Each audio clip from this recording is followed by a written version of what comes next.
Good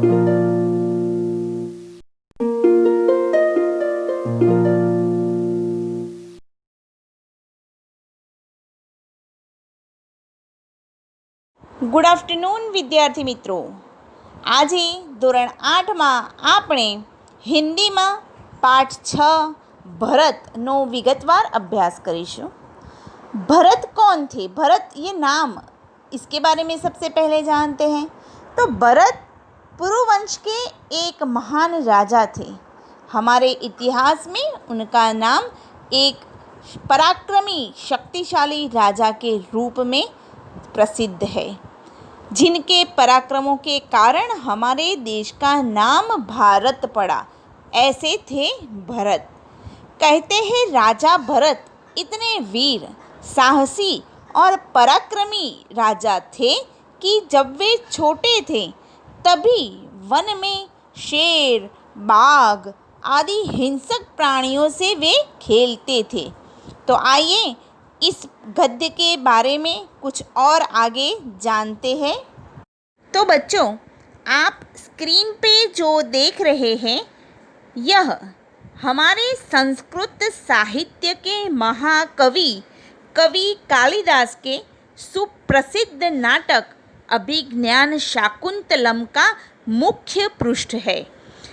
आज हम जो गद्य पढ़ने वाले हैं वो गद्य एक एकांकी है, साहित्य प्रकार उसका एकांकी है, और यह एकांकी इसी अभिज्ञान शाकुंतलम नाटक के अनुवाद में से एक अंक लिया गया है। तो इसी नाटक का एक अंश हमें आज पढ़ना है।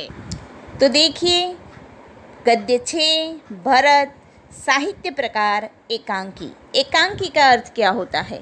तो नाटक का एक अंक अथवा अंश। संस्कृत साहित्य के महाकवि श्री कालिदास द्वारा लिखित मूल नाटक अभिज्ञान शाकुंतलम का हिंदी में अनुवाद किया है राजा लक्ष्मण सिंह ने।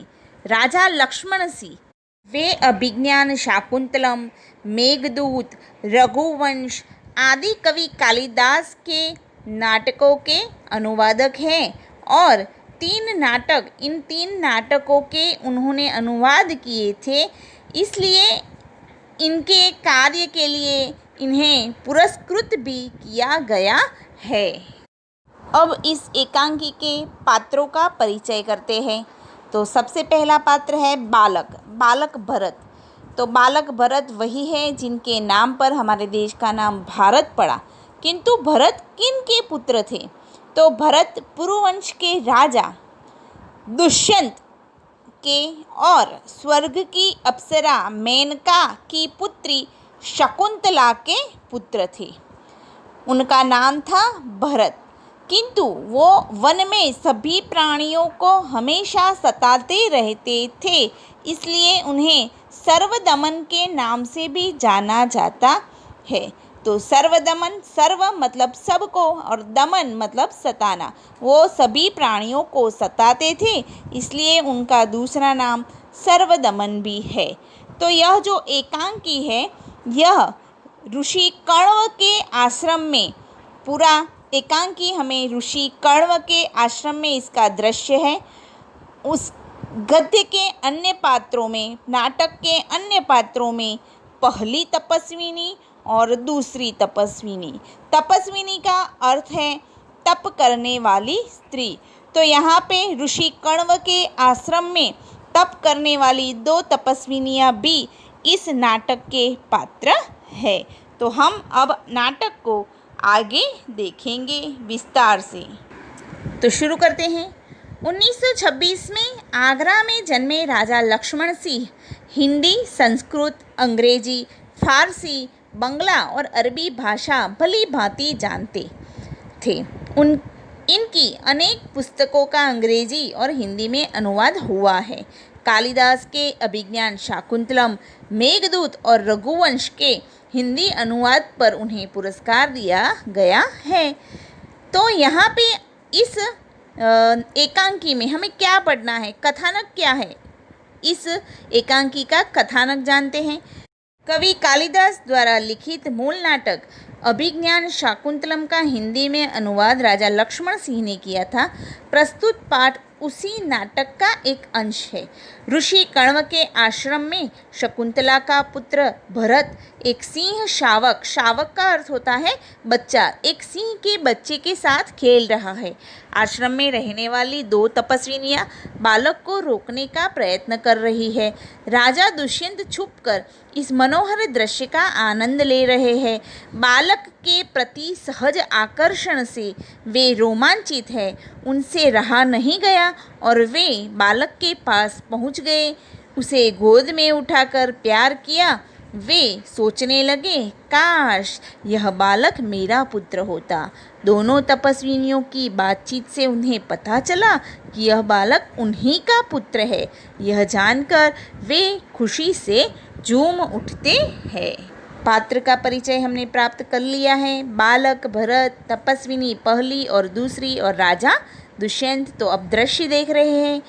एक बालक सिंह के बच्चे को घसीटते हुए लाता है और 2 तपस्विनियां उसे रोकती हुई आती है। राजा दुष्यंत पेड़ की ओट से उन्हें देख रहे हैं।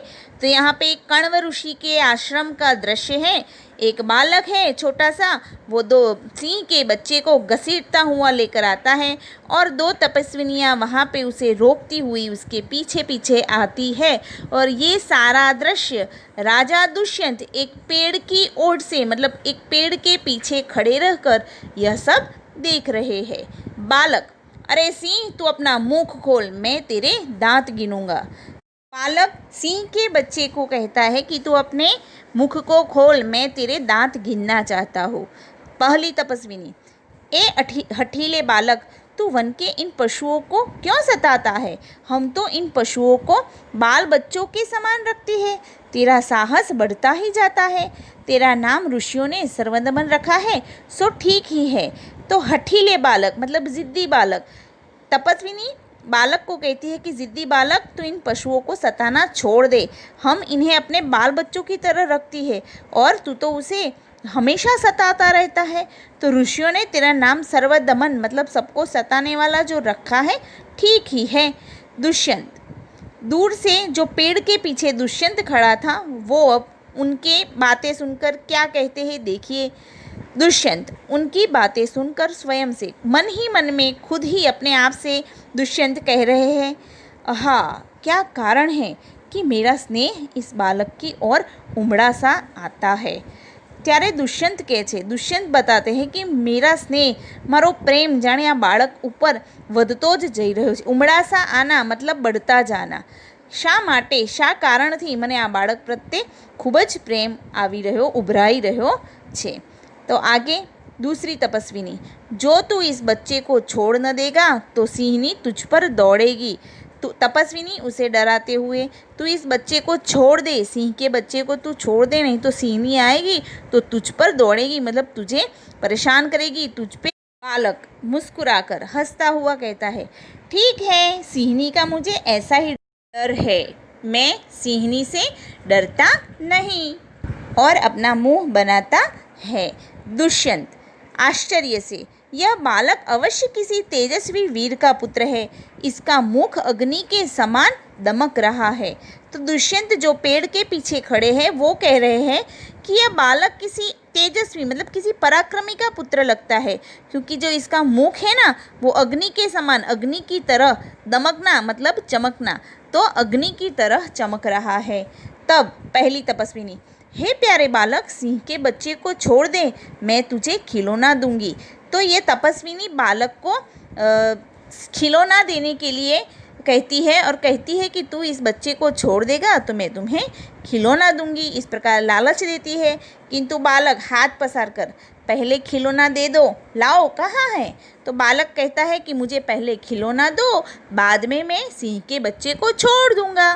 दुष्यंत दूर से बालक की हथेली को देखकर स्वयं से, तो यहाँ पे जब बालक ने अपने हाथ पसारे तो दुष्यंत ने बालक की हथेली देखी और स्वयं से कहते हैं, अपने आप से कहते हैं, आहा, इसके हाथ में चक्रवर्तियों के लक्षण हैं, उंगलियों पर कैसा अद्भुत जाल है और हथेली की शोभा प्रातः कमल को भी लज्जित कर रही है।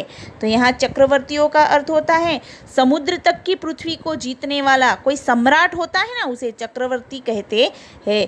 तो दुष्यंत कहते हैं कि इस बालक की हथेलियों में तो चक्रवर्तियों के लक्षण हैं, उंगलियों पर कैसा अद्भुत जाल है, जाल मतलब जाली, तो और हथेलियों की शोभा प्रातः कमल मतलब बड़े सवेरे खिले हुए कमल की शोभा को भी शर्मिंदा, लज्जित करना मतलब शर्मिंदा करे, इतनी सुंदर उसकी हथेलियों की शोभा है। यहाँ पे हथेलियों को बड़े सवेरे खिले हुए कमल की तरह दिखाया बताया है और उससे भी सुंदर है, इस तरह बताया गया है। अब दूसरी तपस्विनी बोल रही है, हे सखी सुव्रता, मतलब पहली तपस्विनी का नाम है सुव्रता। तो वो दूसरी तपस्विनी पहली तपस्विनी को यह कहती है कि हे सखी सुव्रता, यह बातों से न मानेगा, जा मेरी कुटिया में ऋषि कुमार के खेलने के लिए मिट्टी का मोर रखा है, उसे ले आ। पहली तपस्विनी, मैं अभी लिए आती हूँ, और मोर लेने के लिए जाती है। बालक, तब तक मैं इसी सिंह के बच्चे के साथ खेलूँगा, यह कहकर तपस्विनी की ओर देखकर हंसता है। दुष्यंत, आप ही आप, मतलब मन में, इस सुंदर बालक से खेलने को मेरा मन कैसा ललचाता है, आह भरकर। तो दुष्यंत आहें भरते हैं और मन में सोच रहे हैं कि इस बालक के साथ खेलने के लिए मेरा मन क्यों इतना ललचाता है, मैं इतना उतावला क्यों हो रहा हूँ इस बालक के साथ खेलने के लिए। धन्य है वे मनुष्य जो अपने पुत्रों को गोद में लेकर उनके अंग की धूलि से अपनी गोद मैली करते हैं। अब दुष्यंत कहते हैं कि वो लोग धन्य हैं जो अपने पुत्रों को अपनी गोद में लेकर उनके अंग की धूलि मतलब जो मिट्टी होती है उनके पैरों से गिरी हुई, उस मिट्टी से अपनी गोद को मतलब अपने कपड़ों को मैले करते हैं और पुत्रों के मुख अकारण हंसी से खुलकर उज्ज्वल दांतों की शोभा दिखाते हैं और तुतले वचन बोलते हैं। यहाँ पे पुत्र मतलब जो उनके संतान होते हैं, उनके अकारण बिना कारण जो हंसी होती है और उज्ज्वल दांत मतलब चमकते हुए दांतों की जो शोभा होती है, जब वो बालक अपने पिता को यह हंसी दिखाते हैं और तुतले वचन मतलब तुतली बोली बोलते हैं, तब उन माता पिता को कितना आनंद मिलता होगा। आगे दूसरी तपस्विनी, क्यों रे ढीठ, तू मेरी बात कान नहीं धरता। यहाँ पे ढीठ शब्द का अर्थ होता है जिद्दी। तो बात कान नहीं धरना मतलब बात कान नहीं धरना ये मुहावरा है और उसका अर्थ होता है बात अनसुनी करना। तो कौंस में इधर उधर देखकर कोई ऋषि कुमार यहाँ है। तपस्विनी आसपास कोई ऋषि कुमार को ढूंढ रही है, तभी वो पेड़ के पीछे छुपे हुए दुष्यंत को देखती है। तो दुष्यंत को देखकर, हे महात्मा, तुम ही आओ और कृपा करके इस बलि बालक के हाथ से सिंह के बच्चे को छुड़ाओ। यहाँ पे तपस्विनी दुष्यंत को बुलाती है और कहती है कि आप यहाँ आइए और इस बलि मतलब बलवान बालक के हाथ से इस सिंह के बच्चे को छुड़ाइए। दुष्यंत वहाँ आते हैं, कहते हैं देखो, अच्छा, बालक के पास आकर और हंसकर, हे ऋषि कुमार, तुमने तपोवन के विरुद्ध यह आचरण क्यों सीखा है जिससे तुम्हारे कुल की लाज जाती है? यह तो कोई अच्छी बात नहीं। बच्चे ने सिंह के बच्चे को छोड़ दिया। देखिए, दुष्यंत के एक बार कहने से ही बालक सिंह के बच्चे को छोड़ देता है। यहाँ पे आचरण का समानार्थी होता है व्यवहार और लाज का समानार्थी होता है इज्जत। तो कुल मतलब वंश। तो इस प्रकार आगे दूसरी तपस्विनी, हे बड़भागी, यह ऋषि कुमार नहीं है। बड़भागी का अर्थ होता है बड़े भाग्य वाला।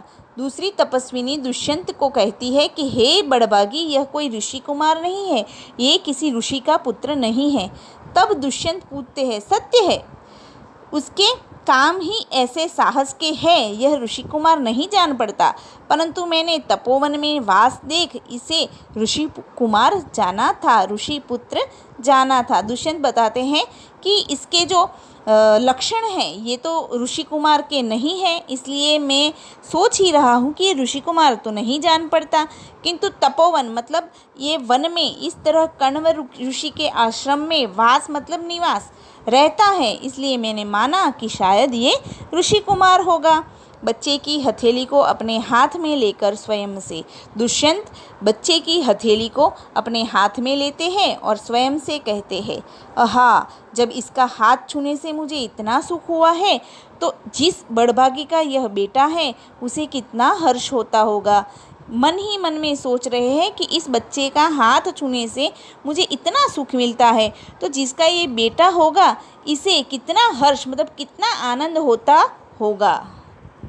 अब देखिए दूसरी तपस्विनी दोनों के चेहरे को देखती है, दुष्यंत और बालक दोनों के चेहरे देखते हुए क्या कहती है, देखिए दोनों की ओर देखकर बड़े अचंभे की बात है।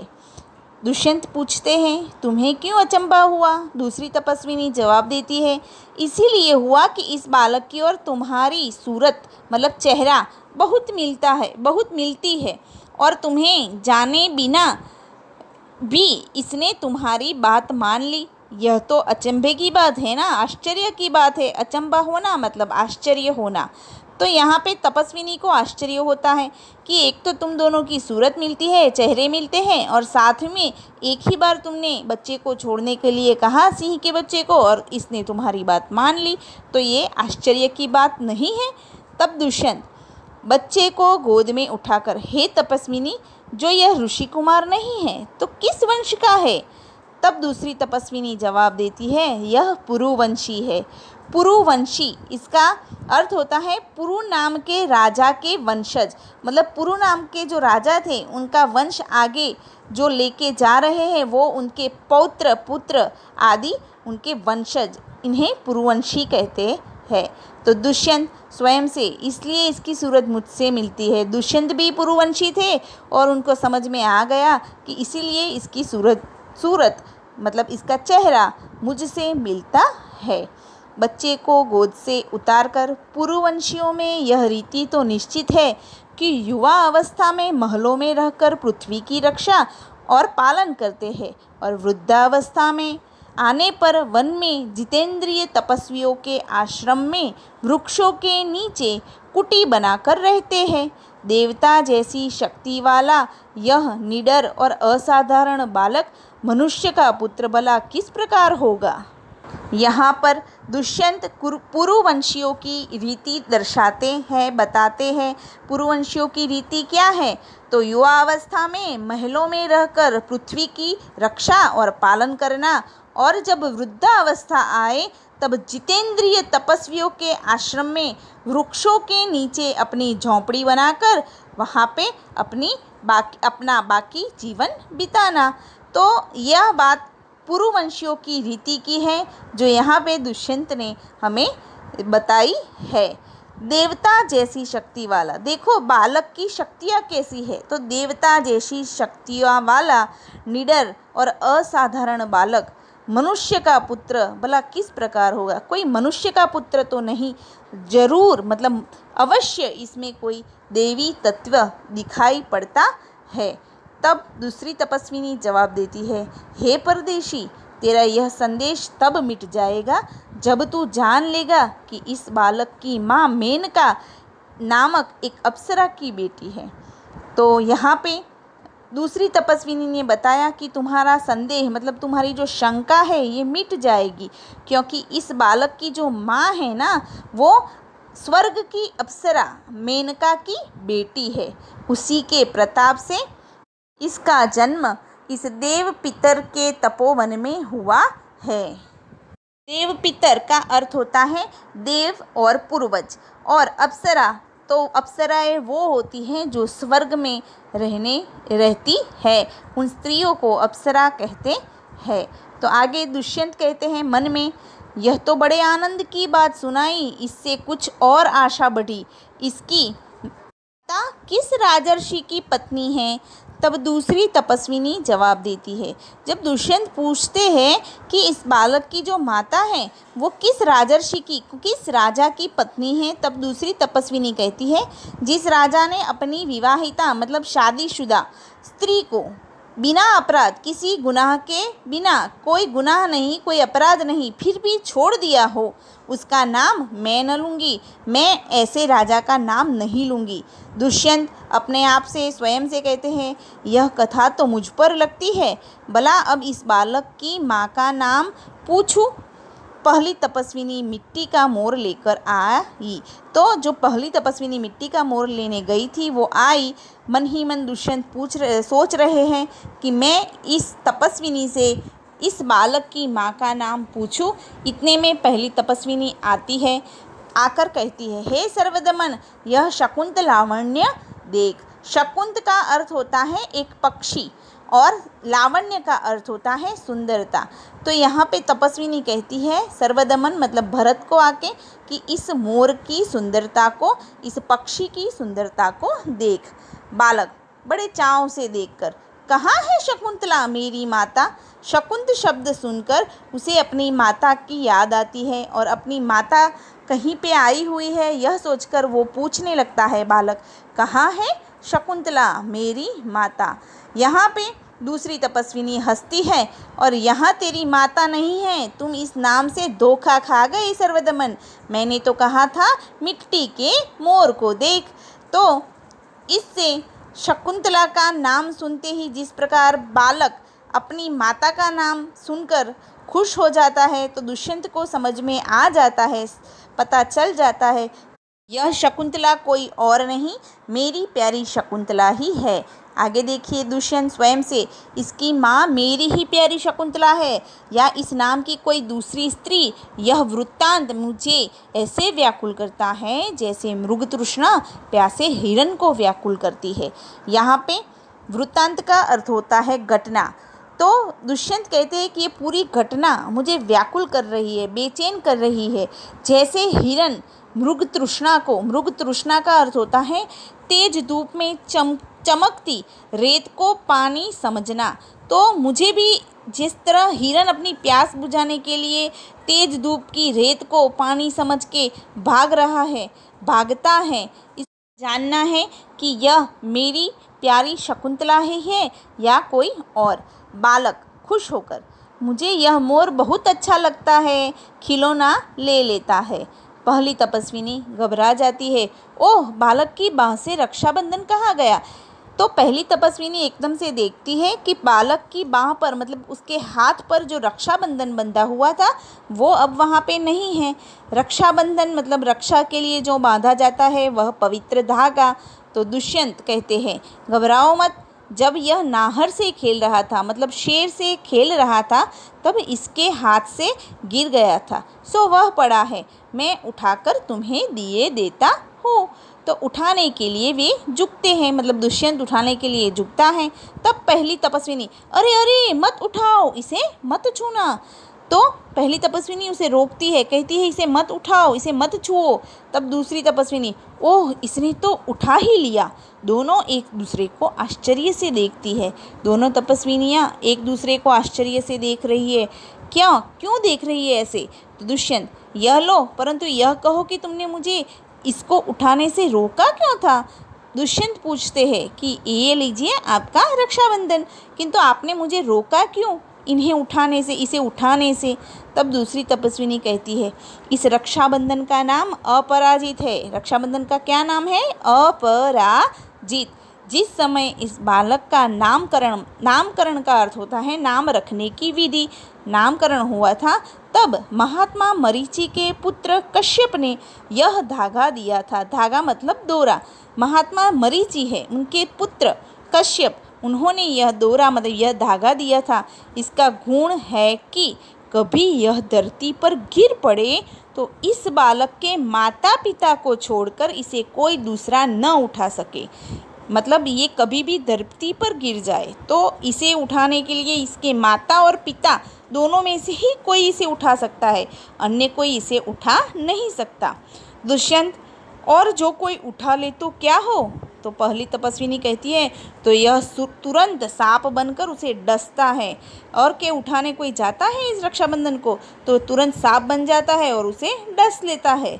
तो दुष्यंत समझ जाते हैं कि तुमने कभी ऐसा होते देखा है, ये पूछ रहे हैं कि तुमने कभी ऐसा होते देखा है। तो पहली तपस्विनी कहती है अनेक बार, कई बार देखा है, और दुष्यंत प्रसन्न हो जाते हैं। तो अब मेरा मनोरथ पूरा हुआ। मनोरथ मतलब मन की इच्छा, जो मन में एक इच्छा थी उनकी कि ये बालक मेरा बालक हो, तो ये इच्छा उनकी, मनोरथ उनका पूरा हुआ। मैं क्यों न आनंद मनाऊं। और इस तरह खुश हो जाते हैं, प्रसन्न हो जाते हैं और बालक को अपनी गोद में ले लेते हैं, और अंत में पर्दा गिरता है। इस प्रकार यह नाटक यहाँ पे पूरा होता है। आशा रखती हूँ आप समझ पाए होंगे। Thank you.